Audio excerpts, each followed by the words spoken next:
Fala galera, tudo bem com vocês? Eu sou o Euclides, está começando o Despluga.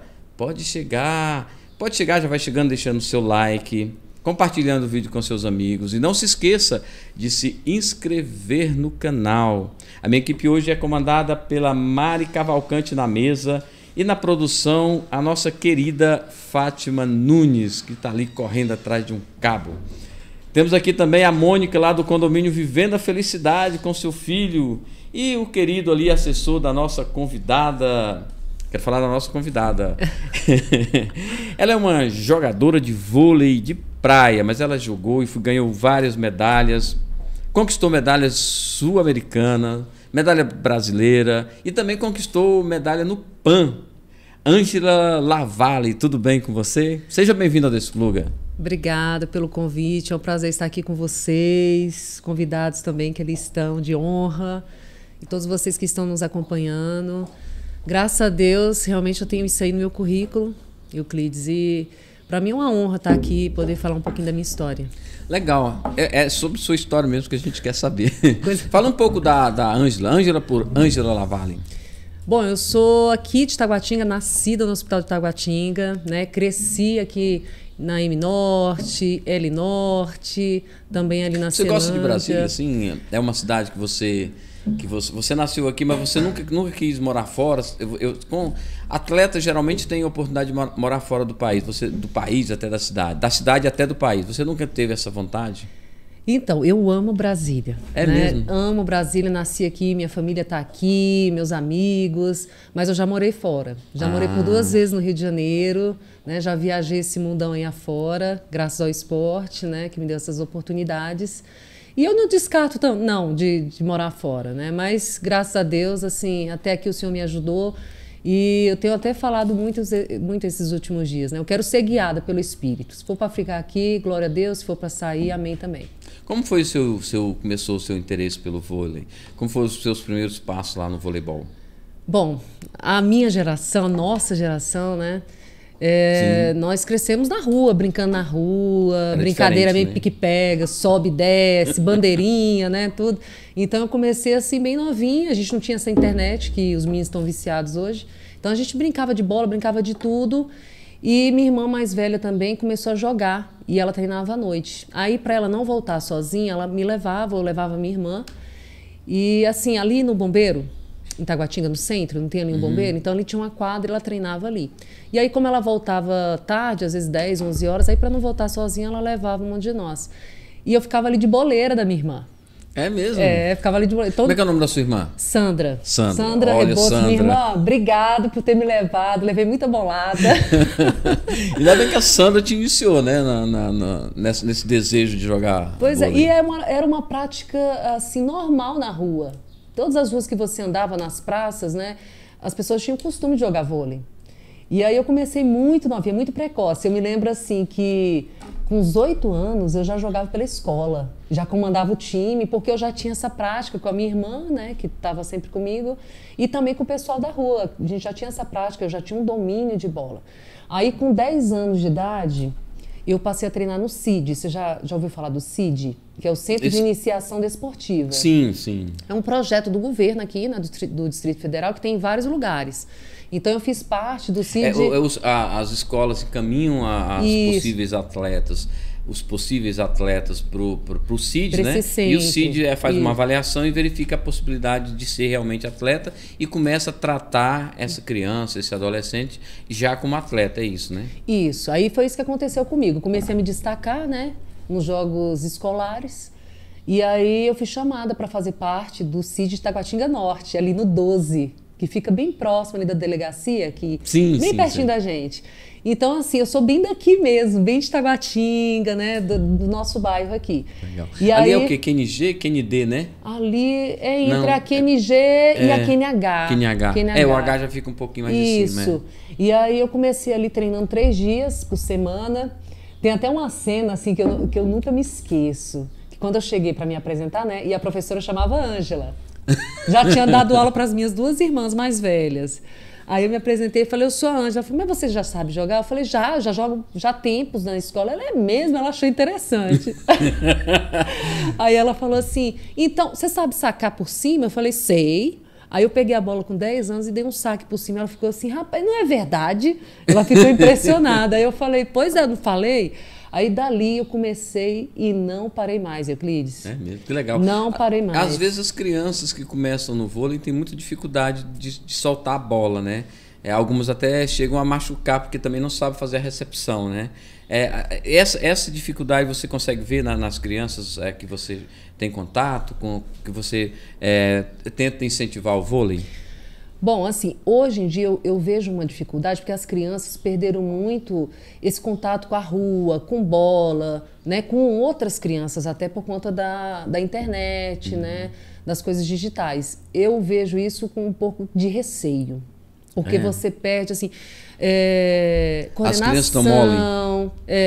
Coordenação, eu falo assim, até um controle, né, das suas habilidades, tudo, porque eu vejo o seguinte... Tudo que Deus fez é perfeito. Então, cada fase da infância, a gente tem um aprendizado. Né? E isso tem que ser levado a sério. Eu, na verdade, eu comecei no karatê. Eu comecei no karatê com 6 anos de idade. Conta essa história pra gente ver que você...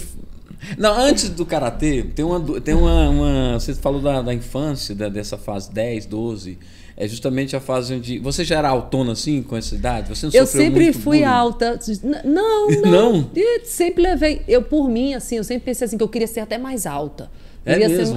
Queria ser mais alta.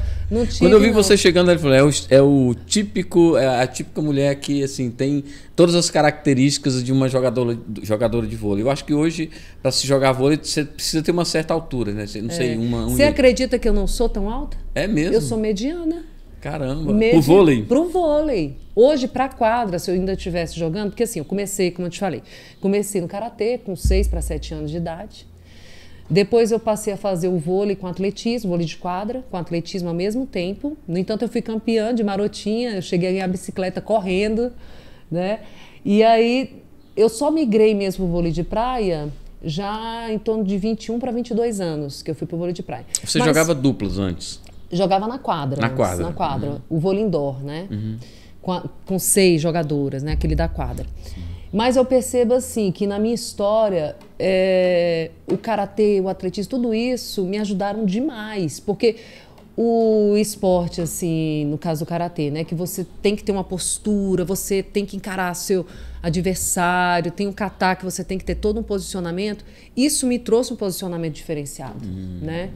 Então, eu acho que é por isso que não fizeram bullying, porque eu sempre tive uma presença muito forte. Até eu já ouvi várias vezes assim, olha, eu tenho medo de você. Eu já ouvi várias Mas vezes. Mas esse negócio, sabe, Ângela, tem uma dificuldade. Os homens têm medo também. Não é difícil arrumar namorado? Então, não tinha essa dificuldade, não, porque eu falo demais. Eu sou muito de conversar. Mas eu sempre fui muito reservada. Você é muito extrovertida, né? Eu sempre fui muito de conversar, mas assim, eu sou muito reservada assim, nessa questão, sabe, de relacionamento, essas coisas. Eu sempre busquei, assim, preservar essa área, sabe?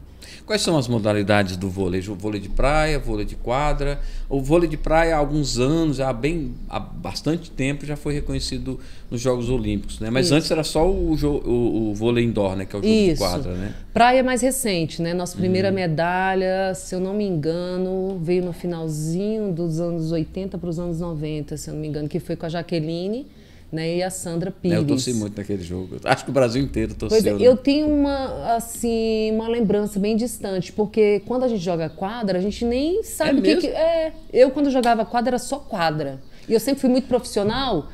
Eu, com 12 anos, eu passei a integrar a seleção de Brasília, que trabalhava lá no CIEF, no plano, né, na DAP3. Então, eu já com 12 anos, eu já tinha prática todos os dias. Treinava em torno de 3 a 4 horas por dia com bola. Caramba. Ontem até estava falando com o meu técnico, aproveitar, mandar um beijão para ele, para o Jorge Gabiru, que para mim ele foi um divisor de águas. Foi ali que eu falei assim, cara, eu quero isso aqui. E ao mesmo tempo ainda fazer atletismo, treinando todo dia. Então você vê como que a gente tem energia. E aí eu acho uma perca de tempo, essa garotada que está aí me ouvindo, quero até falar para vocês, aproveita essa fase, essa energia para fazer coisa boa. Esporte é tudo de bom, traz qualidade de vida.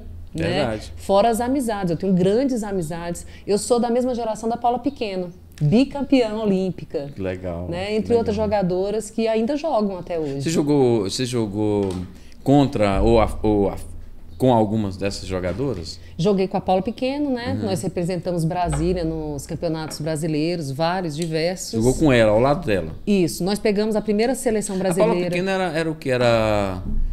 Uma que joga com a faixinha branca. Sim, não, mas eu falo assim, a posição dela. Ponta. Ponta. E ela ficava na ponta, eu ficava em outra. A parceria era forte. E até hoje a gente tem uma amizade geralmente muito linda. O que se destaca é o levantador, né? O que levanta e o atacante, né? O levantador, a gente diz assim, que ele tem que estar pensando o tempo todo, tem que fazer a diferença, né? Que ele tem que distribuir. É o mais baixinho da turma? Não sei. Não, tem agora o líbero, né? Porque na minha geração não tinha o líbero ainda. Foi colocado depois. Só tinha o baixinho. Entrava no fundo de quadro, mas não existia essa função líbero antigamente. É uma coisa mais nova. O vôlei vem evoluindo, né? Como você falou, hoje existe o vôlei de quadra, que é o indoor, o praia, né? O vôlei de praia, que aqui em Brasília, quando eu falo praia, o povo... Tem diferença da bola? Praia, não, é a mesma bola? As mesmas regras? Não, é diferente, diferente. A bola também é diferente? Diferente a bola, diferente as regras. Os fundamentos, a base, né, que são os fundamentos... são os mesmos com algumas adaptações, porque na praia a gente tem um vento, o sol, né? O sol o tempo todo. Tem diversas situações que a gente vive assim dentro do vôlei que a quadra já não tem isso, porque é um lugar fechado, você consegue controlar a iluminação, tudo. Então é diferente. E não tem substituição, né? Porque, não, assim, só tem os dois ali, né? Na praia, Euclides, vamos dizer, você está com dor de cabeça, você está passando mal, você tem que se virar. Eu já joguei de diversas formas. Tem até um jogo meu que é muito interessante. Depois eu vou até, de repente, tentar fazer um documentário. Sim. Porque foi um jogo que eu no meio mais ou menos do jogo, eu fiquei com cãibra nas duas pernas. E eu joguei com cãibra nas duas pernas. Caramba. E ganhei esse jogo. Sem saltar e sem correr. Eu ganhei esse jogo. E tinha uma galera assistindo, que até que eu quero pegar esses depoimentos. Mas foi algo assim, na época, isso já tem uns 15 anos para mais. Mas foi uma coisa muito estrondosa, assim, que até então... Ninguém tinha visto nada daquilo, isso, entendeu? Né? Porque quando você tem cãibra, não sei se você já teve. Você não deve ter tido. Já? Muitas câimbras. O que você pratica? Me conta. Bom, eu jogo tênis, né? Eu jogo, entre aspas, né? Eu treino tênis com um professor que a gente faz. Eu faço 2 vezes por semana tênis. Mas é bem corrido também. Mas assim, as minhas câimbras que eu já tive mesmo foi quando eu era mais jovem, que eu jogava futebol de campo, né? Eu gostava muito de futebol de campo, joguei futebol de quadra. Assim, sempre bem amador. Mas você é um amante do esporte. Adoro esporte. Independente de se é alto rendimento ou não, né? Então, assim, legal é a prática. Adoro esporte. Você sentir... Assim, eu acompanho praticamente assim, acompanho bem o vôlei, né? O vôlei se tornou, em uma determinada época do Brasil, era futebol sempre foi, o número 1, né? Depois Fórmula 1. Né? Aí o Senna morreu. Nossa, paixão nacional. Eu lembro meu pai torcendo, né? Sempre no domingo, pela manhã. E foi muito triste, né? Quando o Brasil depois o Senna morreu, né? E a gente adotou o vôlei, né? Porque quando o vôlei começou assim, a se destacar, ninguém dava muita importância, né? Assim, tô falando do lado de fora, né? Você vai falar do lado de dentro, né? A gente não tinha essa percepção da qualidade do vôlei brasileiro. De repente a gente começou Liga Nacional, Liga Mundial, medalha olímpica. Pô, esse time é bom, né? E aí a gente começou naquele lance dos caras virem de trás e atacar. Eu não sei como é o nome, sobe, aí vem outro. O ataque dos 3? Exatamente. 3 metros. Oh, meu Deus. Agora já tem um nome diferente. Como que é? Pipe. Isso. Aí você fala, pô, esses caras são muito bons. Aí começou a ver a geração prata, né? Depois veio a geração em 92, ouro. Que acho que foi o primeiro ouro na quadra, que foi com os meninos. Foi com os meninos. Aí de lá pra cá não parou mais. E depois a gente teve a Jaqueline, né? Que ganhou a Jaqueline e Sandra. E Sandra, e aí pronto o vôlei de praia estourou no Brasil. O vôlei de praia estourou. E veio até então, assim, você olhando, é recente, né, a história. Porque de 90 para cá, né, nós temos o quê? 30 anos. Mas realmente, assim, hoje eu vejo que o vôlei ele se estabeleceu. Sim, tanto na quadra como na praia. Tem pessoas que nos acompanham, que amam. Inclusive, mandar um beijo, porque tem sempre o pessoal que nos acompanha pela internet. Que legal. Tem. Pessoas aqui de Brasília, do mundo todo. Que legal. Que acompanham, que torcem. Ângela, faz um overview, né, digamos assim, das suas grandes conquistas, a conquista e destaca aquela conquista que você mais se orgulha de ter ter tido, né? Ter feito, né? Dos seus grandes feitos, qual foi o que você... Faz um overview, né? E fala pra gente assim, esse foi a medalha ou a competição que eu mais gostei, tive prazer em ganhar. É difícil falar assim, mas uma das mais recentes, assim, que realmente tem muita expressão, foi a medalha do PAN, né? O bronze em Lima, que foi em 2019, que para a gente foi uma conquista assim, maravilhosa. Enfrentamos Cuba, né, na disputa do 3º lugar. É bom ganhar de Cuba, né? Porque teve aquele lance do Fidel, realmente... né? Com a... não, foi com a menina do basquete. Tô confundindo as bolas. Que ele falou alguma coisa para a menina do basquete lá, para a Paula, Magic Paula, né? Acho que foi, né? Aí assim, a ganhar de Cuba sempre tinha quando a gente ganha de Cuba é muito bom, né? Porque Cuba, eles têm um diferencial físico muito grande, assim, porque eles são muito bem, assim, fisicamente, saltam muito, são fortes as meninas. Mas por conta, assim, do sistema do país, né? Financeiramente, realmente, elas são bem... abaladas em relação a essa parte financeira. Mas tem diferença de questão de nutrição, não? Tem também, com certeza. Mas assim, o diferencial de Cuba é que as meninas são muito fortes, também guerreiras. Tem um estilo até parecido também com o Brasil, não se entrega. Elas são mais agressivas? São agressivas, assim como a brasileira também. A porque brasileira tem país, varia, né? O pessoal da Europa é mais frio.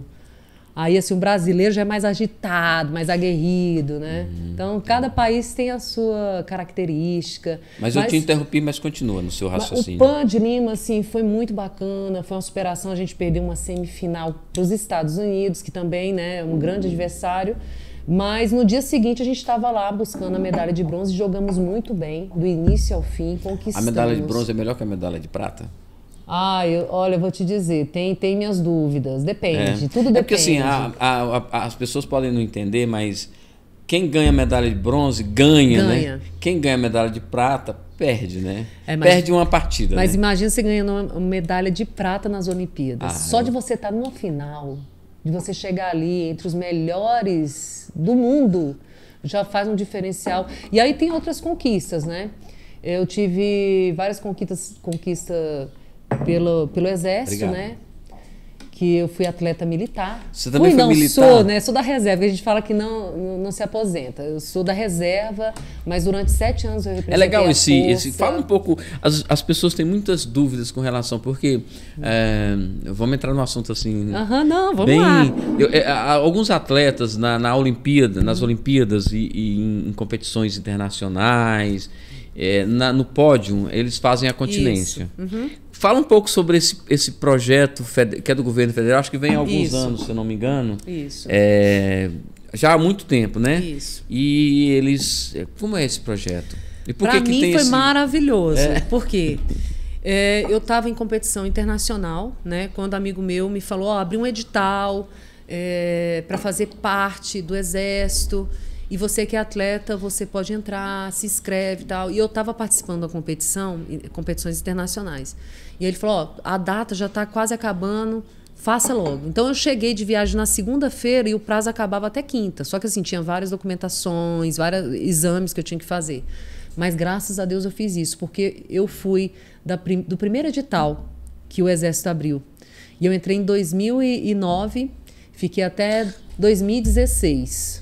Que eu fiquei lá pelo Exército. E para mim foi uma experiência muito legal, porque eles davam toda a estrutura para a gente, né, como atleta, tanto quadras de excelente qualidade ali na Urca, nossa base era lá na Urca, né, no Rio de Janeiro.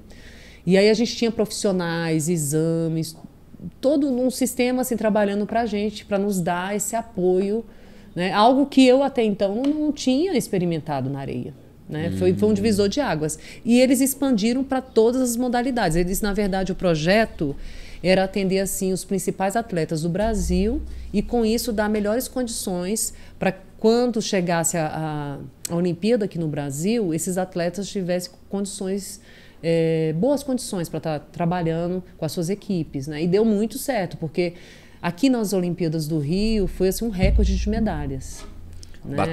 Batemos recorde assim, né? E realmente alcançamos essas metas, que foi muito legal. Aí os atletas têm assim, uma gratidão com o Exército? Demais. Disso, né? Eu sou campeã olímpica militar. teve uma Olimpíada realizada aqui em Copacabana.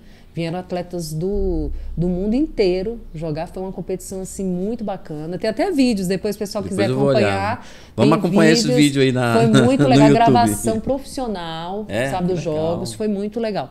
E na final a gente enfrentou a China. E jogamos muito bem, do início ao fim. Foi muito bacana. As chinas são pequenas? Não, a China tem atletas altas, até teve uma dupla muito bacana, que foi medalhista também olímpica, né? E eles têm um investimento muito alto, muito alto. No esporte, né? Inclusive, eu sou medalhista também a nível mundial, já fui para a China várias vezes, joguei competições lá. E através dessas competições que nós fomos na China, com as classificações que nós tivemos, que funciona como ranking, né? Você vai somando por pontuação. Foi que também nos credenciou para chegar até o PAN. Que legal. Eu sou bicampeã de eventos olímpicos, que faz o teste, né, para a Olimpíada acontecer. Então, eu fui campeã na China antes da Olimpíada de Beijing. E também fui campeã em Londres antes da Olimpíada de Londres. E o interessante é que lá em Londres, Euclides, nós ganhamos da dupla, que nas Olimpíadas foi segundo lugar também. Caramba! E a gente, até na hora da entrevista, a gente falou, preparamos a casa para o Brasil, né?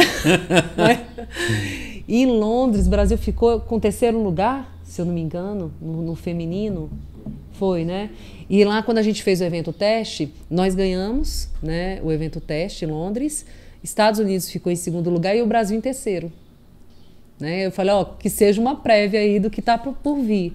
Então, fui bicampeã, né, de testes olímpicos, campeã de vários sul-americanos. A primeira medalha é a medalha que mais fala, depois, sem ser essa de Lima, né? Essa de Lima foi assim, porque realmente um pan-americano, né?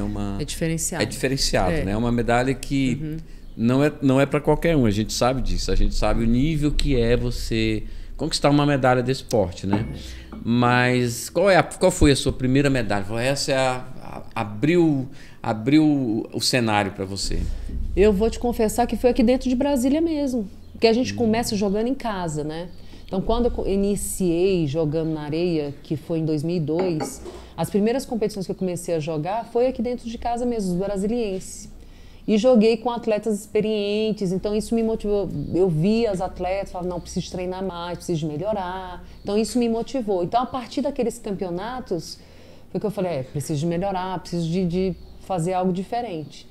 E aí treina todo dia, tem que malhar, você tem que ter uma estrutura também muscular que te permite treinar na areia, porque a areia é um solo. Você conhece a areia? Já fez exercício na areia? Já, mas... Quem está me ouvindo aí que já fez sabe como é que é. Sabe. Hoje teve até uma... É totalmente diferente, né? Com certeza. Hoje teve um atleta que já tinha um tempo assim afastado das areias e foi treinar na areia. E sentiu muito, né? Essa parte respiratória exige muito na areia. Principalmente essa parte da perna de baixo, essa musculatura de baixo. Aeróbico, né? Essa parte aeróbica. Então você tem que saber respirar, né? Tem que estar bem condicionado. Mas dá um preparo bom também, né? Não, demais. Mas exige. Então você tem que ter uma boa alimentação, você tem que se hidratar bem. A suplementação também tem que estar em dia. Atleta de alto rendimento, a vida é muito dura para um atleta igual você de alto rendimento? Tem que ser, porque a sua rotina, tudo que você vai fazer, você pensa em relação à sua profissão. Então, você vai se alimentar, você precisa se alimentar bem, porque daqui a pouco você vai treinar. Então, a quantidade, a qualidade do alimento, né, conta muito. A noite de sono. Então, assim, um atleta realmente, né, de alto rendimento, ele vive em torno disso. Então, ele tem que se alimentar bem, ele tem que ter um bom descanso. Tudo tem o seu valor. Aí, na somatória, é que você vai para a competição e conquista um título e você olha para trás e diz assim, cara, valeu a pena. Valeu a pena o meu esforço, valeu a pena, porque a gente deixa até de participar de muitos momentos com a família, né, datas especiais, porque a gente vai estar viajando ou treinando, fazendo alguma coisa. E isso torna-se até normal na vida do atleta, porque ele abre mão de muita coisa para estar bem, para poder estar treinando e também competindo, né, no alto nível. Porque quando você fala em alto nível, são os melhores atletas do Brasil, se não do mundo, né?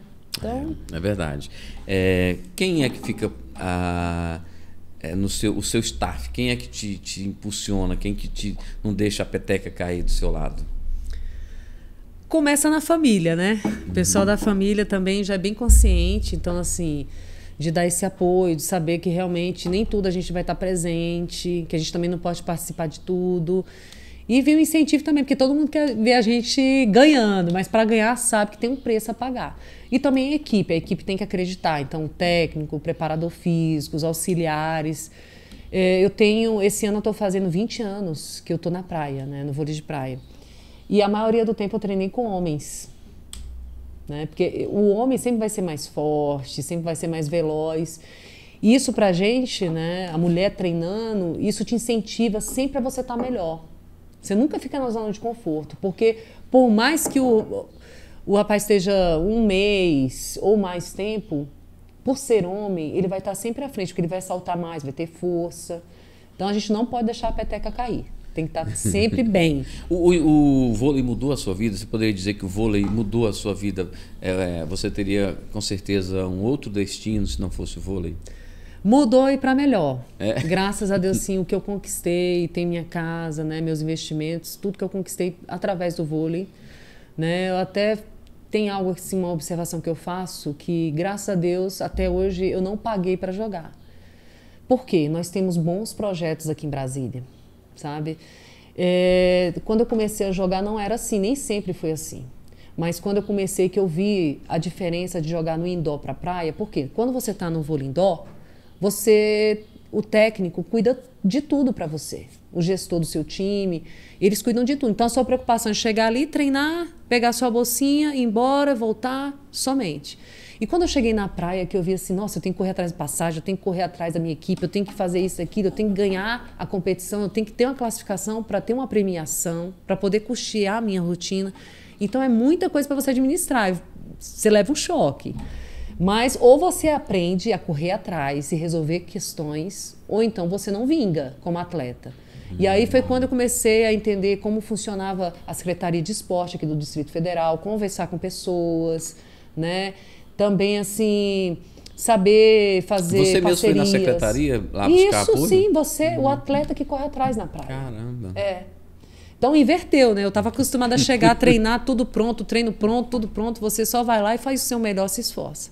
E na praia não. Na praia você tem que pegar, você escolhe o técnico, você escolhe o preparador, você escolhe os auxiliares. Isso tudo tem um custo, fora o custo da competição. Você tem que passagem aérea, hotel, alimentação. Então tem todo um esquema para você realmente ir lá na competição, conseguir competir e ter resultado. Né? E o vôlei, assim, o vôlei de praia tem a questão da premiação, mas é um valor que se você não chega em classificações assim, vamos dizer, semifinal, né, final, o valor que você recebe, você não consegue nem custear a sua equipe. Né? Aí, com esse processo, eu aprendi a trabalhar assim, né, a fazer as parcerias. A premiação até o terceiro colocado vale a pena. Abaixo disso, ó, quase que ia fazer. Quase que ia destruir aqui o cenário aqui. Abaixo disso é muito difícil, é muito pouco, o valor é irrisório. Isso, porque assim, teve no governo da Dilma, né, o atleta não pode mais ser, a partir desse governo, eles extinguiram, né, o atleta não pode ser mais pessoa jurídica. Então, assim, tudo que a gente recebe tem já o desconto do imposto de renda. Né, e dependendo do valor, você já tem um desconto grande. E aí, com isso, você paga o técnico, você paga o preparador, você paga, né... Você é uma empresa, mas você não pode ter CNPJ. Você não pode ser CNPJ, pessoa jurídica. Não. Embora você administre uma empresa, porque assim, Justamente. Você é um atleta, mas você tem uma série de... No tênis acontece isso também, né? O jogador de tênis, ele tem uma série de fisiologistas, o preparador, o técnico, o psicólogo, né? Um monte de gente ali que depende dele. Então é uma empresa que está por trás daquela pessoa. E assim, até para baratear, então a gente aprende a fazer parcerias também. No caso do nutricionista, né? Eu como atleta é interessante. Tem que ter, né? É interessante você ter, assim como o nutricionista, ter um atleta profissional também é interessante. Então a gente faz parceria, né? Que não fica caro para ninguém e os dois se beneficiam com aquilo, né? Então, até agradecer também o meu Nutri. Pode falar. Doutor Ailton, que me acompanha. Muito obrigada. E aí, a gente também... Eu tenho a fisioterapeuta, Carol, também maravilhosa. Doutor André também, que me acompanha. Então, assim, eu tenho alguns parceiros que me ajudam nessa caminhada. Legal. Né? Porque não é fácil. Você tem que ter o físio, tem que ter Nutri, psicólogo, tem que ter tudo.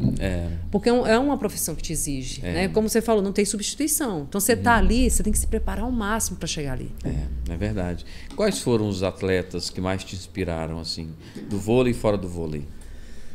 Bom, quando eu comecei, assim, tinha uma dupla fantástica que você deve conhecer também, que é a Adriana Biá e Shelda. Sim. Né? Foram 2 vezes medalha de prata nas Olimpíadas, mas assim, era fantástico ver ela jogando. O controle de bola, a harmonia que as duas tinham. E mesmo por serem baixinhas, elas iam a nível mundial e jogavam contra times altos e assim conseguia se impor, né? E eu achava aquilo ali muito admirável. Foi uma dupla que eu sentei assim várias vezes para observar, para ver o que elas faziam diferente. E era muito harmônico o jogo delas. Né? Depois surgiu também a Juliana e Larissa, que também foram medalhistas também, e que eu também joguei muitas vezes contra. Também são amigas, né, de profissão, mas que também tiveram assim... Foi mais de uma década jogando juntas, também com diferencial e fazendo a diferença também nos mundiais.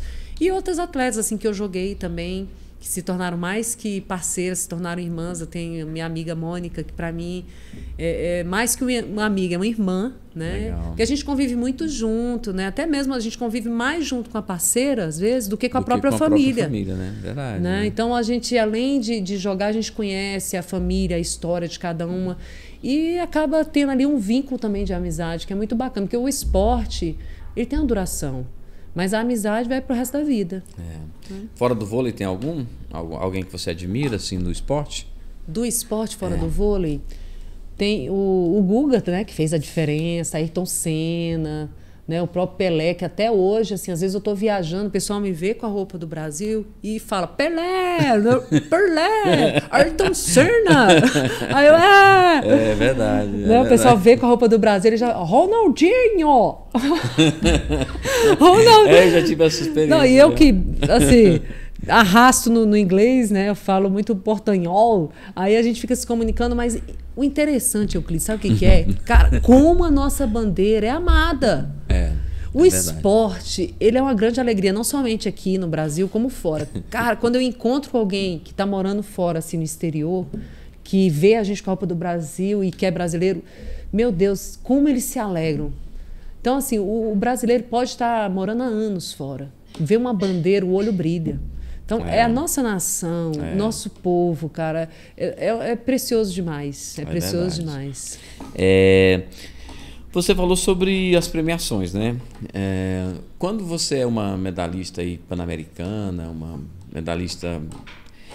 Essas grandes competições, elas pagam bem, assim, que realmente muda a vida da pessoa ou ainda não é o suficiente? Não. Não? Não. Essa competição, na verdade, o PAN não tem uma premiação, né? É algo simbólico que é a medalha, o título. Mas o país não repassa algum valor para você? Aí o que acontece? A nossa confederação, que na verdade dá um bônus para a dupla que conquista uma posição ali no pódio. Né? E aí, nesse caso, em Lima, a gente teve essa premiação, mas assim, não deixa a gente rico, não. Não. Ajuda a pagar umas contas, mas assim, não deixa a gente rica. O vôlei é muito diferente do futebol, né? Que a gente está acostumado de ouvir algumas coisas assim, algumas cifras no futebol e fala, gente, como é isso? E você sabia que muitas pessoas acham assim que eu sou rica? Antes você é rica, porque você é atleta, você é jogador e sempre me viu assim, desde sempre, né? Porque desde criança que eu sou atleta. Mas minha irmã, glória a Deus. Sou conhecida, porque o esporte a gente tem isso, a gente conhece muita gente, é muito bacana isso. Porque a gente vai em muitos lugares, a gente conhece muita gente, né? Nós somos pessoas públicas mesmo. E eu amo isso. Se você a gente acompanha de ver na televisão e tudo assim, parece que a gente se conhece, assim, que a gente é amigo, que a gente é justamente. A gente quer tirar uma foto quando vê no aeroporto, né? Não, eu faço a mesma coisa. Quando eu vejo assim também uma pessoa que eu só vi pela televisão, que vamos tirar uma foto. Esses dias a gente estava no aeroporto, a gente encontrou com uma atleta da quadra, né? Aquela famosa, como é que ela chama? Aquela que joga quadra, que tem um cabelão preto, assim, coisa mais linda. Jaqueline, o Murilo e o filho. Eles estavam voltando de férias e a gente contou com ele. Aí a gente ficou assim, a gente vai lá tirar uma foto ou não vai? Desse e jeito. eles são bem queridos. A gente chegou... Eu tirei uma foto... Desculpa, pode continuar. Não, eles são ótimos, pode falar. Eles eu encontrei são o Bernardinho ótimos. um dia. Olha aí. Né? Tava no aeroporto, ele... Aí eu falei, não, vou tirar uma foto. Não, ele é fora de série, né? Não, fantástico. Ele é fora de série, a história dele é tremenda. Então, assim, às vezes eu encontro Hoje ele é coach, né? É, não, mas ele faz tem muito... ele tem muita história para contar, ele viveu muita coisa. Assim como a gente... O legal de ser atleta é que você vive coisas que você nunca imagina você estar vivendo. Eu já viajei sozinha para a China, para a Rússia, para vários países que eu não sei nada. Mal, assim, eu aprendi a falar algumas coisas, tipo chinês. Que você fala Como é chinês? que o gato faz? O gato... Miau. Miau é o quê? Miau. Aí, quando eu cheguei lá, que eu comecei a ouvir eles falando, aí eu identifiquei. O oi deles é ni hao. Ni hao. Que é muito parecido com miau. Aí. Agora, o obrigado não tem nada a ver. Xexê. Xexê? Xexê. Xexê. Aí, o de nada. Pucati. Somente Nossa. isso que eu sei falar de chinês. E eu fui lá várias vezes. Mas, menina, é um idioma que parece que eles estão brigando. Não, o japonês, quando eles estão conversando, a gente acha que eles estão brigando. Também, né? também. Muito forte. Aquele, né? E aí, assim, na China, eu achei interessante, um dos últimos lugares agora que eu fui na China, que foi em 2019. O país lá, ele era tão assim do interior, eles não tinham costume de ver muitos estrangeiros. E aí a gente foi para esse lugar. E eles ficavam olhando pra gente e faziam assim, Aí fazia assim para tirar foto com a gente, porque não tinha um olhinho puxado, não tinha né, essa semelhança. Aí eu ouvi dizer, não sei onde eu li, em algum lugar, ou eu vi algum vídeo, que realmente alguém... sim, foi um vídeo que eu vi, lembrei agora. De alguém que mora lá na China... Né, tem um trabalho na China e ele fala que realmente em alguns lugares da China, se você é de fora e chega lá, eles querem realmente tirar foto com você. Eles acham você estranho, eles percebem, né, essa diferença e valorizam e falam, beautiful. Eles falam, eu achei legal. E assim, aí tem a peculiaridade da comida, né, que é bem diferente. Eu aprendi a comer o frango um pouquinho cru lá. É mesmo? Mas só lá que eu consigo comer esse franguinho um pouquinho cru. Porque é o que tem para comer, a gente tem que comer. Eu até falo assim, o pessoal fala assim, como é que você consegue comer na China, os outros atletas, né? Porque eles ficavam passando fome, levava comida, trazia, assim, coisas enlatadas. E eu que tinha lá, eu me virava. Aí eu falo, cara, tem que ir para a China com a mente aberta. Porque por ser atleta, a gente precisa se alimentar bem. Mas é difícil comer aquela comida lá. Mas assim, você vai assim, se tiver com a farinha boa, experimenta. Experimenta, mas você consegue identificar. Só que o tempero é diferente, o jeito do preparo é diferente. É porque a cultura é totalmente diferente. Uma vez eu estava em Miami e eu estava no shopping e tinha aqueles lugares lá que fazem aquela comida esfumaçada da China. Chinês, e eu tava com fome. Só tinha essas barraquinhas da China. Eu não lembro mais por que era. Que tava devia acontecendo. Estar num bairro só do pessoal. Aí eu falei, tô salvo. Eu vi um milho amarelinho, assim, aquela coisa mais. Eu tô salvo. Vou comer milho. Cheio de pimenta. Não. Não era, não? Não sabe o que tinha? Açúcar. O trem era doce. Meu Deus. Eu pedi ela uma porção, ela veio e me deu uma porção assim. Ai, meu Deus. Com açúcar. Com açúcar não deu. Fiquei sem comer. Vamos atrás do McDonald's. Sabe o que eu fazia? O segredo? Sabe o que eu fazia? Que o pessoal ficava me observando, o pessoal do Brasil. Eu levava uma marmitinha, assim, um negocinho, uma vasilhinha. E aí, lá no café, eu identificava assim, vamos dizer, um ovo cozido, entendeu? Uma batata doce, um milhozinho e tal. Aí eu separava dentro dessa marmitinha. Por quê? Se no almoço não identificasse nada que desse para comer, eu já tinha um almoço, um lanche da tarde, pelo menos. Entendeu? Aí o pessoal via, eu falava, ei, que isso, hein? Fazendo a marmitinha. Olha aí, mas depois eles passaram a fazer também. Inclusive, teve até umas amigas minhas que falaram assim, vamos no mercado que eu também quero comprar uma marmita. Eu fui com ela comprar. Farofeira. Mas brasileiro é assim. Brasileiro a gente se vira, sabia? Brasileiro se vira. Nesse dia lá, e depois eu pedi. Aí, acho que eu tava com o Zé Antônio. Aí eu falei, Zé, vamos procurar alguma coisa pra gente comer aqui, porque eu não consegui comer. Aí saímos lá e comemos outra coisa lá. Mas é realmente... Até nos Estados Unidos é difícil, porque lá assim, é massa, frango, ou é massa, frango, pão, né? Pão, massa, né? Massa. É sanduíche, hambúrguer hambúrguer, pizza e frango. Onde você vai tem. Qualquer lugar que você vai tem isso, né? E eles comem muito isso. E a gente é acostumado com arroz e feijão. Eu queria um arroz e feijão. O arroz e feijão nosso é muito precioso. A gente foi num restaurante brasileiro lá, caríssimo lá. Não sei, até me arrependi no quilo. de ter ido. No quilo Caríssimo. Só que a comida não é igual. Não. O feijão é diferente, é outro gosto. Não é o feijão que a gente conhece, né? E aí é quando a gente está nessas situações que a gente fala assim, cara, como é que... A gente come arroz e feijão todo dia e não enjoa. Não é? É verdade. E quando você está lá fora, você já está uma semana se virando, você... Ai, gente, que vontade de comer aquele arrozinho com feijão, bifinho cebolado, uma batatinha frita, assim.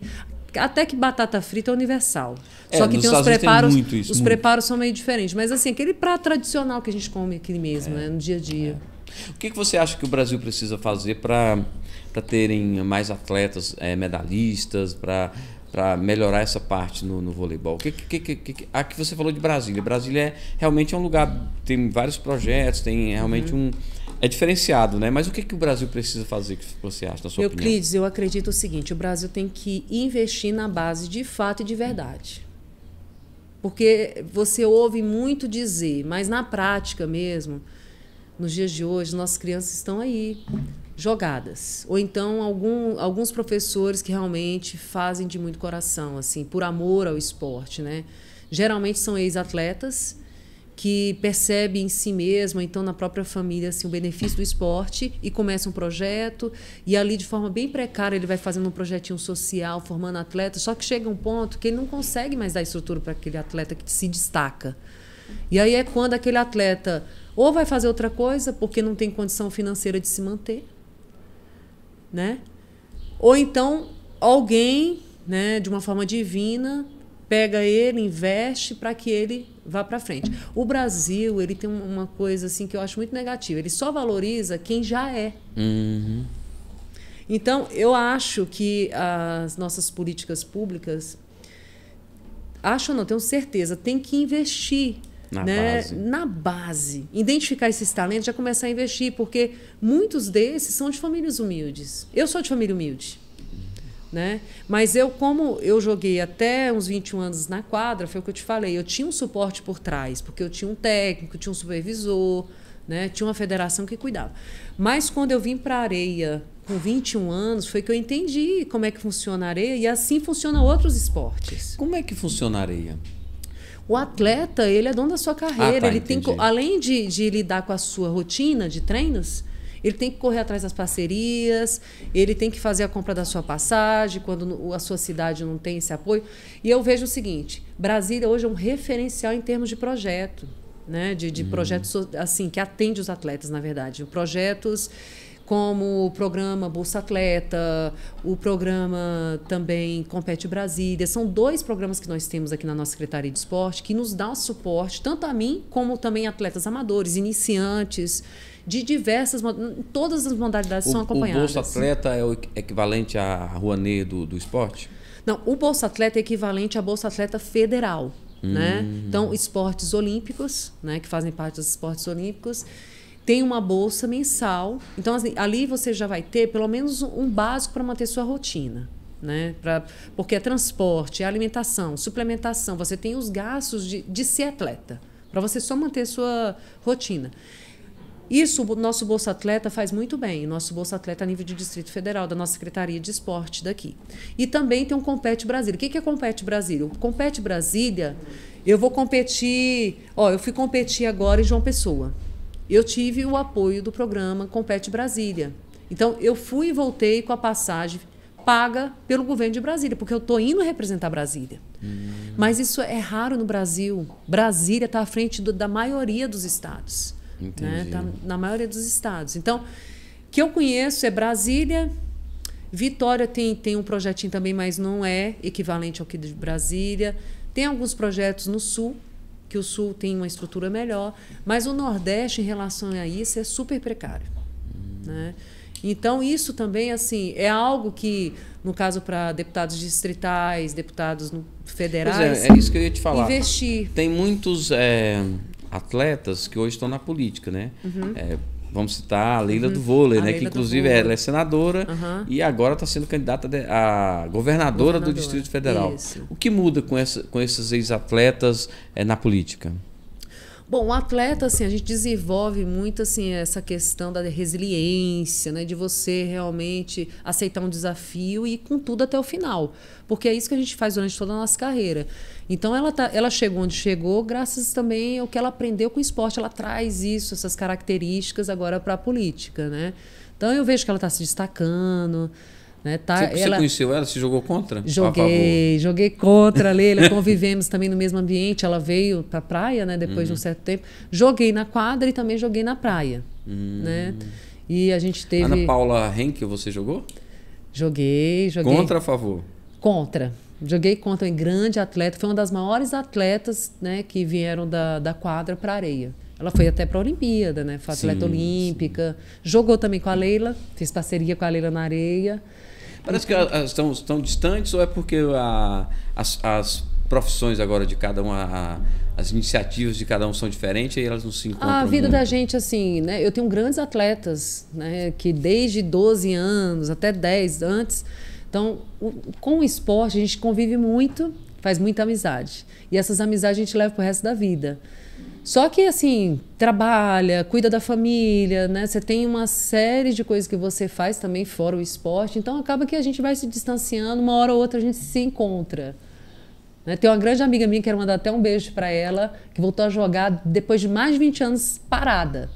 Mas ela tinha algo dentro dela assim, não, poxa, eu fui atleta, eu quero voltar. Aí um dia foi bater uma bolinha comigo, falou, cara, isso aqui é bom demais. Eu falei, menina, vem treinar. Aí ela mudou a vida dela. Emagreceu mais de 15 quilos, né? Tomou gosto assim de novo pelo esporte. Na verdade, ela nunca perdeu. Ela se afastou por conta da parte profissional, também família humilde, tudo. Aquela história que eu te contei, né? Chega uma fase que... O bolso fala mais alto.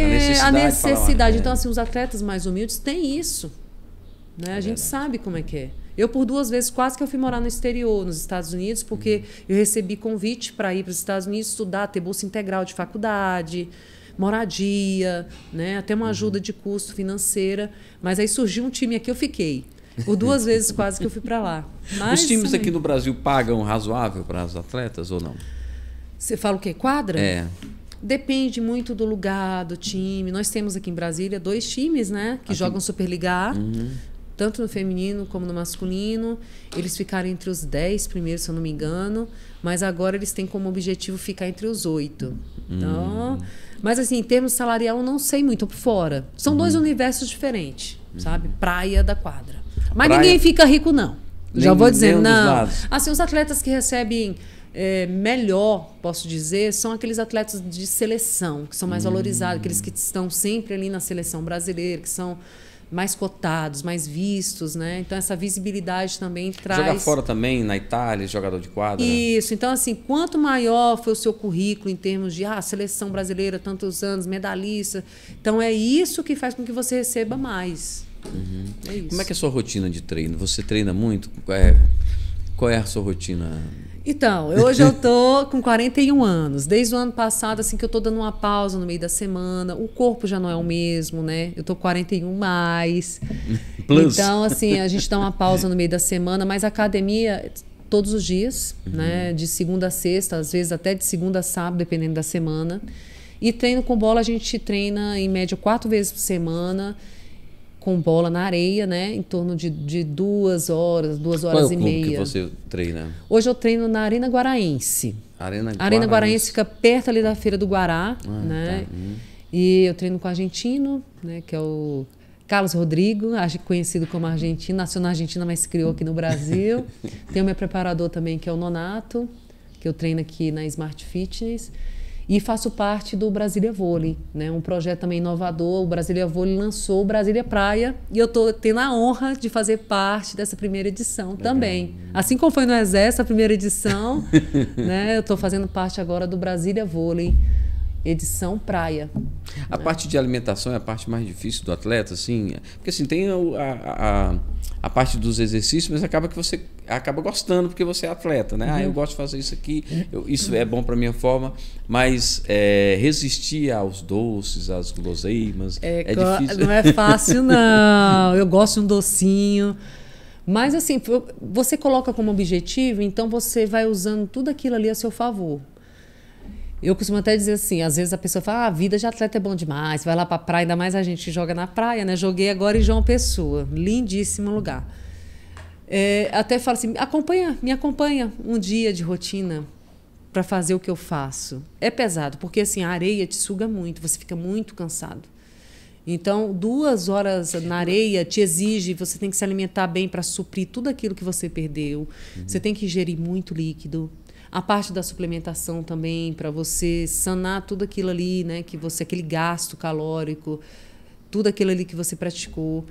E aí é toda uma série, você tem que ter o descanso certinho. Eu não posso saio da areia e vou para academia. O corpo não suporta. Você não tem condição. Eu já até fiz algumas vezes, mas não dá certo. Porque você sente aquela fadiga muscular. Né? O atleta sente muito o corpo dele. Então, para a gente estar bem, você tem que levar tudo a sério. Né? Ingerir a quantidade de proteína certa. Não é só você comer muito. É você comer aquela quantidade certa e comer o que realmente vai te trazer benefício. Você precisa do carboidrato, precisa da proteína, precisa também dos legumes, das folhas, de tudo, né? Você ainda tem contato com essas as amigas assim que vocês jogavam? Temos. Não como quando a gente está jogando juntos, mas assim, a gente sempre se encontra, porque na verdade começa assim na praia. Você joga contra, daqui a pouco você está jogando junto. Você conhece... Alguém liga assim, vamos fazer uma dupla? Isso, aí começa a troca das cadeiras, aí você já sabe, esse atleta tem essa qualidade, isso aqui já não é legal, você já sabe mais ou menos que você já jogou contra. Né? E a gente faz aquela análise, fulana faz isso, ataca na diagonal, dá o lobby. Então você faz toda essa análise. Aí quando você vai convidar, você já tem mais ou menos a ideia. Os nomes das jogadas de vôlei parecem muito com os do tênis, né? Tem lobby, tem. Não sei se tem, tesoura, lobby, né? Ataque, tem um croque, que é o croquezinho assim. Teve uma amiga minha que se apaixonou pelo tênis, foi jogar. A bichinha jogando, não rompeu o tendão de Aquiles, porque tem muito freio, né? E aí ela rompeu o tendão. Aí tratou mais ou menos, rompeu de novo, rompeu 2 vezes o tendão. Foi. Que isso. Mas ela, assim, ela era uma jogadora no vôlei que saltava muito. É menorzinha que eu, mas saltava quase 1 metro. Quando eu comecei a jogar, que eu passei a treinar todo dia, ela era uma das atletas que eu ficava observando, assim, muito técnica, forte. Você falou que já está com quase 41, né? 41 mais. Quais são os seus planos para o futuro? O que você pretende fazer agora? Você está já pensando em encerrar a carreira? O que você está pensando e o que você pretende fazer? Eu estou me preparando para coisas novas, mas dentro do esporte, porque eu vejo assim, que eu tenho muito a colaborar, sabe? Toda essa vivência que eu tive no esporte, eu vejo a garotada de hoje e eu sei que eu posso estar somando. Então, eu estou me capacitando, eu faço parte de um projeto da nossa Confederação Brasileira, CBV, que é o Jornada nas Estrelas, que é um projeto que nos auxilia nessa parte, assim, de fazer esse link. Eu não parei, nem sei quando eu vou parar, mas eu sei que é breve. Porque o seu corpo, você vai sentindo o seu corpo, você vai sentindo as mudanças. Jornada nas Estrelas é o nome de uma jogada que foi criada lá em 70, não foi? Do saque, né? É isso mesmo. E aí eles tiveram a segunda edição. Eu estou fazendo parte agora dessa segunda edição. É muito bacana, Euclides, porque você tem um acompanhamento de psicólogos, né, que faz toda uma análise para saber o seu perfil, para saber o que você quer fazer, as suas ideias, e trabalhar isso, te ajudar, te assessorar, né, durante esse período de adaptação.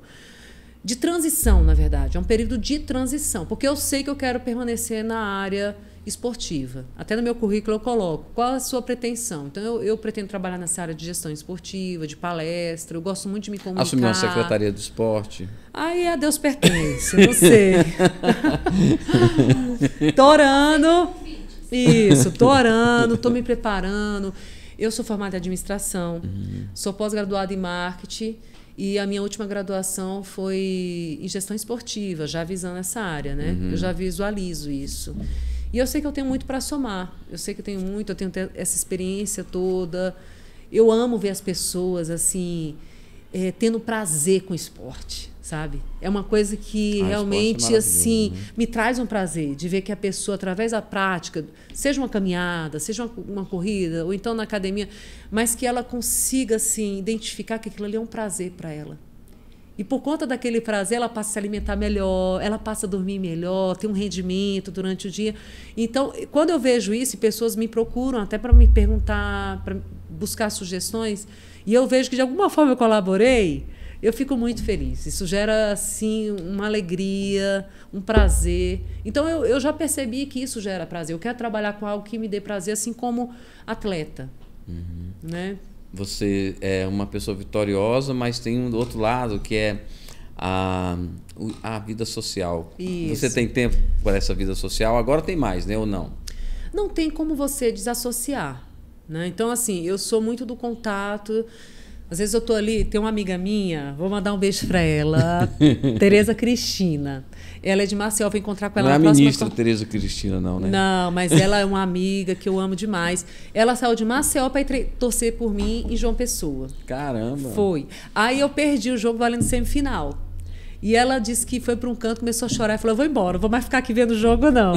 E veio me dizer isso. Eu falei, não acabou nada, a gente está aqui... E no dia seguinte ia ser aniversário dela. E aí o que eu fiz? Acabou ali, lógico que a gente sai de quadro, quando a gente perde, fica chateado. Tem aqueles minutinhos para você baixar o seu giro. Aí eu fui, dei um mergulho no mar, aquela água ali quentinha de uma pessoa já me ajudou muito. E aí eu baixei meu giro e depois a gente começou a fazer coisas. E fomos tomar água de coco, andar, ir em loja. Foi maravilhoso. Então, assim, você não desassocia por ser atleta.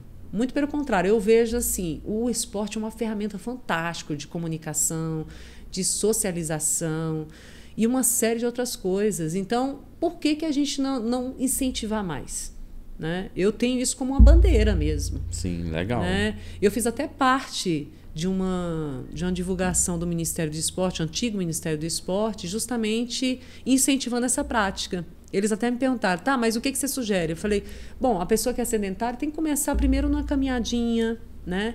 Só que quando ele começa a intensificar aquela caminhada, ele já sente a necessidade de repente, melhorar a musculatura e vai ter que fazer uma musculação.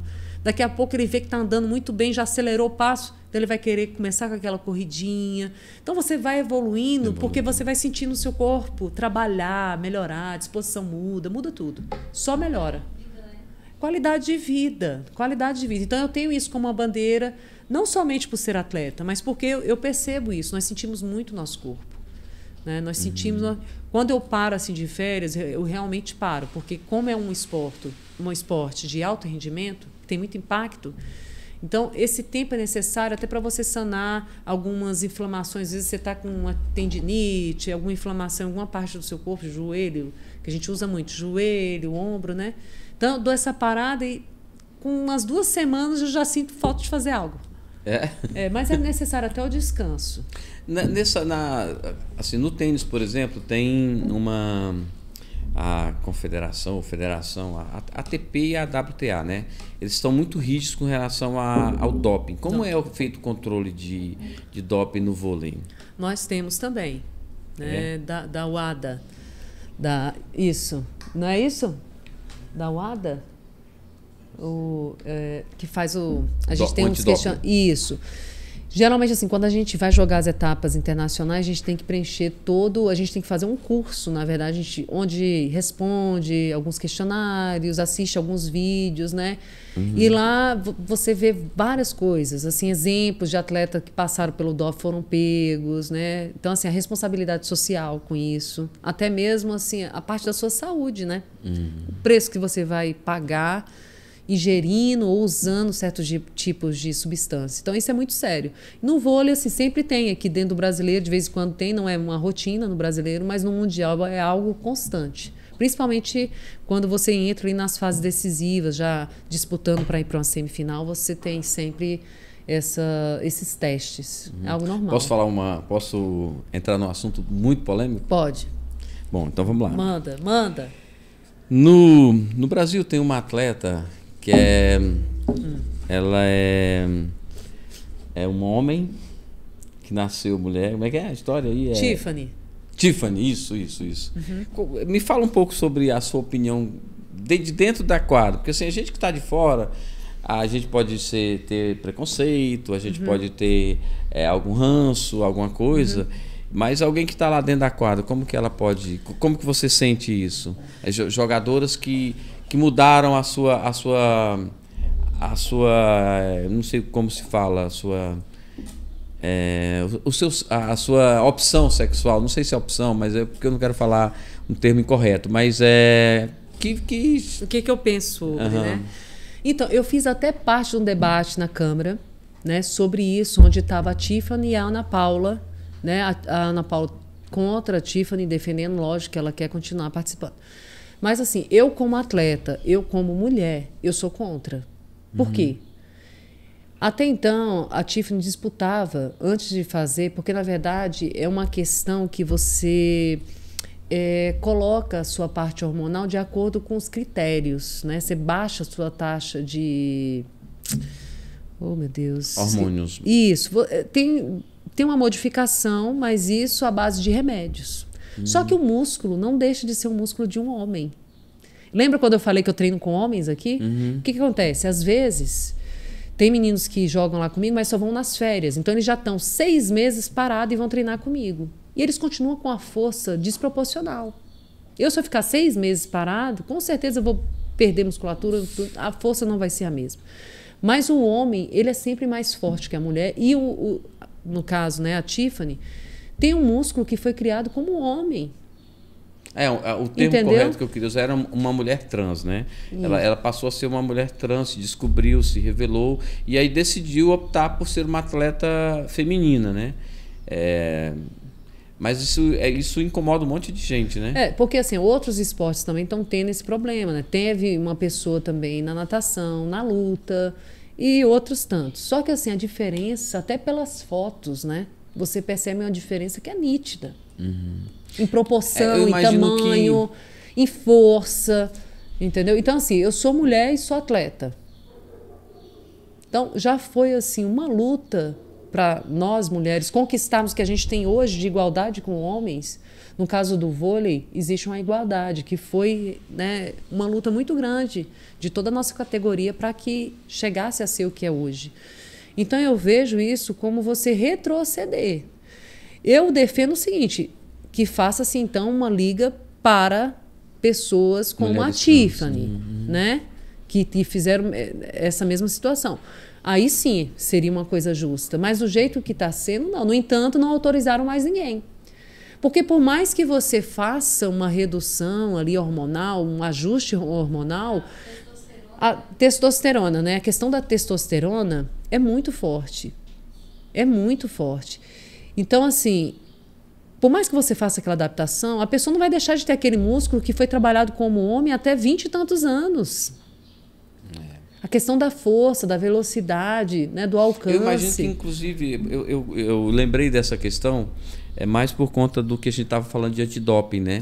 Eu imagino que a mulher se prepara, ela pode receber a visita de alguém do antidoping meia-noite na sua casa. Qualquer alteração você pode ser banido do esporte até. Aí você pega uma pessoa, não estou dando opinião, só estou imaginando, né? Você pega, por exemplo, uma pessoa que ficou 20 anos em uma determinada categoria masculina, sem ter nenhuma preocupação com doping, sem ter nenhuma... Aí amanhã ela fala assim, não, agora eu vou me submeter. Aquelas mulheres que estavam esses 20 anos preocupadas, se preparando, não deixando subir hormônio, não deixando não sei o quê, não tomando nada que comprometesse a sua estrutura, vai competir de igual forma com essa pessoa que está... É muito complicado isso. Por esse motivo que eu acho injusto. Eu me posiciono dessa forma. Alguns defendem, mas assim, de certa forma, cientificamente, não tem nenhum dado que garanta que aquilo ali é determinante. Não. Porque tem muita coisa envolvida no esporte. Força, potência, resistência e uma série de outras coisas. Então, assim, eu acho realmente injusto. Eu acho injusto. Até porque a Tiffany competiu no masculino, jogou até na Itália, em outros países, até quase 30 anos. né? Mas eu ouvi a história dela, né? É uma pessoa que vem de família humilde, lutou muito para chegar onde chegou, tem toda uma história. Assim, eu não julgo a pessoa, né? Eu julgo, na verdade, essa questão de se permitir jogar com mulheres. Porque dentro desse universo também da mulher, tem mulheres que têm uma velocidade de braço, são mais fortes, têm mais resistência, diversas, mas isso dentro desse universo. Da mulher, né? Da mulher. Então, assim, uma mulher muito forte, é raro a mulher muito forte. Acontece o contrário, o oposto? Não teria condições. Eu falo assim, por exemplo, uma mulher que mulher se vê jogando homem. no masculino. Ela se viu não homem. Existe uma que tenha então, feito o oposto isso. não ocorre. Só ocorre, as pessoas só querem ir para a mulher. Porque não tem condição. É até um risco. Teve até uma competição aqui no DF que foi dupla, né? Um homem e uma mulher para jogar. Eu não participei. Por quê? Eu ia ter uma competição uma semana depois, então eu corro o risco de estar jogando com homem, e quando você está jogando, você está ali, né, com sangue quente e tal, quer ganhar o jogo. Aí um rapaz desse dá um ataque muito forte, porque eu treino com homens, mas eles têm a dimensão da sua força, conseguem controlar. Mas você jogando com uma pessoa que você não conhece, a pessoa quer ganhar, e dá um ataque, alguma coisa, pega no dedo, no seu rosto, o ataque de um homem é muito mais pesado, muito mais forte do que uma de uma mulher. Então, corre risco de quebrar um dedo, né, até acontecer alguma coisa, e aí eu não poder competir, sendo atleta, aí eu preferi não participar. E foi uma competição bacana, né, falaram super bem, mas eu optei por não participar. Legal. Fala sobre aquela vitória que você estava perdendo... estava perdendo de 1-0 e virou 2-1. Como que isso é gostoso? É a vitória mais gostosa, é essa? Ou aquela de 2-0?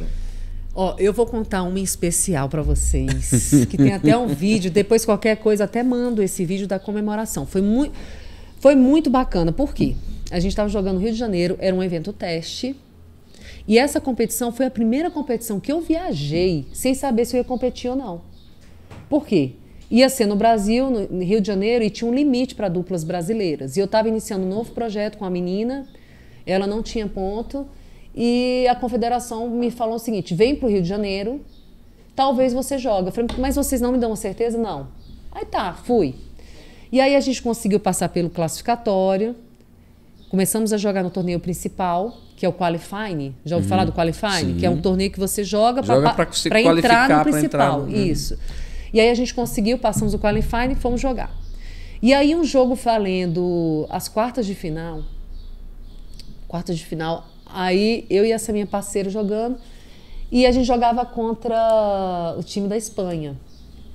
E aí ela jogando muito bem, a gente estava perdendo uma paulada assim de 10-2, 10-3. E elas começaram a comemorar, mas zombando um pouquinho. Aí elas, vai muito mais alto. Você é muito mais forte. E eu percebi, porque fala espanhol, dá para entender, né?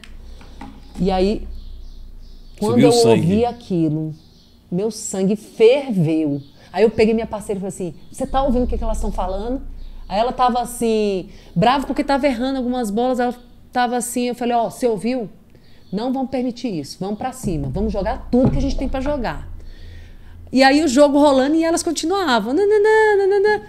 Eu sei que nós perdemos o primeiro set, fomos pro segundo, viramos o segundo e fomos pro terceiro, ponto a ponto, ponto a ponto, ponto a ponto. Eu sei que aquela provocação despertou algo muito positivo na gente. Aquele negócio de guerra mesmo, ir pra cima e falar assim, eu não aceito isso não. Né? Que é a questão da resiliência, que o esporte trabalha muito isso com a gente. Aí eu sei que a gente ganhou esse jogo. Gente, tem o vídeo da comemoração, vocês não têm noção. Eu saí gritando, fui pra galera assim, Foi muito, muito legal. Isso foi em 2016, antes das Olimpíadas. Foi muito bacana, Euclides. Então, legal, assim, foi um dos jogos assim, que eu guardei. Mas teve outros. A gente não sabe do que a gente é capaz. Por isso eu quero me permitir viver coisas diferentes, sabe? Com essa questão do esporte, porque é muito prazeroso você ver uma situação assim que parece que você não consegue reverter e daqui a pouco você reverte. Né? Então, o esporte é isso, porque é aquela vibração. Você já foi ao vivo no vôlei? Já. Pra sentir aquilo ali? Já senti. Eu já tive pessoas chorando de sentir aquilo ali. Falar, cara, eu não sabia que era assim. Eu via na televisão, mas totalmente pessoalmente É muito diferente. Há uma sinergia muito grande entre os atletas. O esporte é isso. E o vôlei ainda é legal, ainda é mais legal, porque é muito perto. Né? Eu tive no tênis, assim, algumas quadras são perto, mas se você for numa quadra central, por exemplo, é muito longe, é alto, você vê aqueles bonequinhos lá embaixo, né? Você sabe que tá rolando, você fica ali, mas não é igual. O vôlei já é aquela energia, né? Tal. Muito legal, realmente é muito legal. Você sente a vibração, e quando isso aconteceu, aí que a galera começou a entender que a gente estava virando o jogo, eles começaram a incentivar a gente, entrou no jogo junto com a gente, jogando junto, entendeu? Então foi muito legal. E aí quando acabou, eu fui pra galera, bati na mão de todo mundo. Foi muito bacana mesmo. E aquela partida fácil, como é que você, por exemplo, você tá ganhando de sei lá, 7... A contagem é 7-1. 7-1. Você fala, essa aqui tá. Não. A gente tem que manter a concentração, porque o vôlei é o seguinte, você tem interferências externas. Então, às vezes você está de um lado que o vento está a seu favor, e daqui a pouco você vai virar, porque vira, né? A cada 7 pontos você vira de quadra. E tem quadras que às vezes o vento está só nas costas. Então, esse vento nas costas não é legal. Aí, quem está do outro lado tem uma certa vantagem. Então, eu já vi e já joguei jogos de virar a quadra 6-1, 7-0. E aí, do outro lado, você levar a virada, igualar. Aí fica 7-7, entendeu? Então, assim, você não pode bobear. Tem um sol, às vezes, de um lado, a gente jogou uma competição esse ano, que o sol ficava exatamente onde a bola vinha. Então, o que eu jogo de viseira, mas nem todo mundo joga de viseira. Aí eu colocava a viseira bem baixinha, com óculos, mesmo assim atrapalhando. Mas assim, já me ajudava. E você não conseguia ver direito, porque o sol ficava bem na linha da bola. 8 horas da manhã o jogo e aquele sol justamente... Só jogava quando ia para outra quadra. Entendeu? Então, assim, você não pode bobear. Então, assim, a melhor forma de você jogar um jogo que, né, ao nosso ver é tranquilo, é você fazer o seu melhor do início ao fim. Então, se for para ganhar de 21-10, 21-5, que seja... Mas vai lá, faça o seu melhor. Porque esse negócio de ficar de corpo mole, isso não existe. Atleta profissional não existe isso. Não existe? Não. O nível de concentração é muito alto? Porque a gente se prepara, a gente paga um preço muito alto para chegar ali. O que acontece é o seguinte, às vezes você vem dos seus treinamentos com alguma questão física, alguma limitação, né? Às vezes você está com uma questão do ombro, a questão do joelho, alguma limitação. Então, assim, você vai para a competição, toma até medicação para conseguir jogar. Então, você não está no seu 100%. Então, você tem essa consciência, fica controlando, você está tomando a medicação, mas você tem que se alimentar muito bem, né? Porque tem a questão do estômago, tudo. Você não pode tomar qualquer remédio. A gente tem permissões para alguns remédios, não são todos. Alguns remédios são doping. Então, antes de tomar... Tem isso ainda, né? Tem. Então, você tem que levar a sério tudo. Então, é uma vida tão regrada para você chegar na competição e fazer corpo mole? Não existe, né? Porque ali é a nossa profissão. Eu já fui em praias... Ali é o palco, né? Já fui em praias lindíssimas de jogar e eu não chegar nem a entrar no mar. Aí o povo fala, sua vida é tranquila demais. Você joga na praia. Nossa, que... Não, maravilhoso, o cenário é lindo. Mas assim, você vai com foco, com uma determinação tão grande... Eu até falo assim, agora João Pessoa, eu joguei 2 competições seguidas. Exigiu bastante da gente. Aí eu até falei para uma amiga minha, falei assim, eu quero voltar aqui quando eu estiver de férias, para eu poder conhecer a cidade, porque eu não consegui conhecer. Não dá tempo, né? Não dá. Né? Porque quando você chega, o tempo todo você vai se preparando para o início da competição. Durante a competição, a única coisa que você faz é comer, dormir e jogar. Dormir, comer e jogar. Essa é a rotina. E aí, depois que termina... Aí a sua passagem já está, de repente, para o mesmo dia no dia seguinte. Aí você também já está cansada. Você quer ficar no hotel, dar uma relaxada e pegar uma piscininha e ir embora, né? Mas, assim, os cenários lindíssimos. A gente jogou lá em João Pessoa... João Pessoa é top, né? Cabo Branco. Maravilhoso. Um cenário lindíssimo, né? A cidade é uma das preferidas dos brasilienses, né? Inclusive, o pessoal que se aposenta gosta muito de ir para lá, né? Aposenta aqui, servidor público. Encontrei com muita gente de Brasília. Para lá e tal. Encontrei com muita gente de Brasília. É o sonho. O meu cunhado mesmo, a Guiá também mandou um abraço. Fiquei até no estabelecimento dele. Já comprou um apartamento. Ele aposentou, comprou lá num lugar maravilhoso que se chama Bessa. Não sei se você conhece Bessa. Lá no Bessa. Fica uma rua atrás da praia. Eu fiquei lá no apartamento dele, né, alguns dias. E excelente. E o planejamento dele é ir para lá. Tá só esperando minha irmã aposentar para ir junto.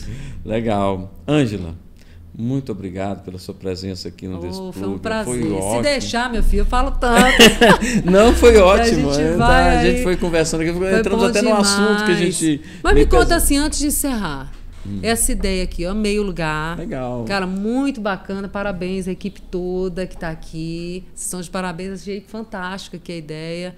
Que Deus abençoe mais ainda vocês. Amém. Eu que agradeço a sua presença. Foi Se muito você quiser gostoso. falar algumas palavras para a câmera, para os seus fãs e os espectadores, fica à vontade. Bom, com essa situação que a gente viveu da pandemia, a gente viu que realmente o exercício físico, né, você tá bem, faz muita diferença, né? Então, eu quero incentivar você também a praticar um esporte, seja ele qual for, mas que você tenha, né, prazer no que você faz, realmente cuide da sua saúde, da alimentação, né? E busque a Deus também, porque na pandemia a gente viu que sem Deus a gente não é nada, né? A gente está aqui nessa terra temporariamente, mas que seja um tempo agradável, que a gente possa realmente ter qualidade de vida através do esporte. E também buscar a Deus em oração, meditar na palavra. Eu sou um atleta de Cristo, né?